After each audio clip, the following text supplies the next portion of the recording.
పిల్లలు హోంవర్క్ నుంచి టిప్స్. మీరు అంతలోపు చూడండి మీ ఖుషి టీవీ. దీంట్లో మీకు ప్రతి సాటర్డే టు సండే, ప్రతి మండే టు సాటర్డే ఉంటున్నాయి స్కూల్ టిప్స్.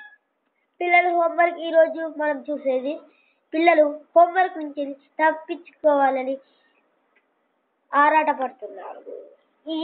ఓకే, తప్పించుకోవాలంటే ఏం చేయాలి దాని గురించి మన కోసం ఒకరు వచ్చారు. ఆయన ఇప్పుడు చెప్తున్నాను. ఇప్పుడు పిల్లలు హోంవర్క్ రాయలేదు. మేడం అడిగితే టీచర్ నేను హోంవర్క్ రాశాను కానీ ఇంటి ముందున్న కుక్క వచ్చి చింపింది, అది కారణం. Number 1. Number 2 is teacher washroom వస్తుంది. పక్క బెంచ్ అడుగుతున్నప్పుడు వాష్రూమ్ అనండి. పిల్లలు మొత్తం అందులోనే ఉండండి. నెంబర్ 3 ఇస్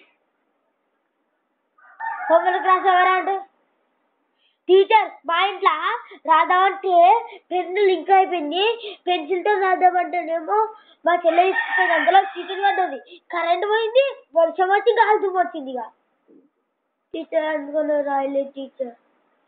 నెంబర్ 3 యాక్చువల్లీ అందరూ పోరగల్లు ఇలానే చెప్పుతుంటారు. నెంబర్ 3. ఇప్పుడు మీరు చూడేది ఓకే ఇంతటితో స్కూల్ టీ. ఓకే, ఇంతటితో స్కూల్ టీకి మీ రామచరణ్తో సెలవు. Wow, it's a miracle. Claps కట్టురా చిన్నోడా, క్లాప్స్ కట్టు.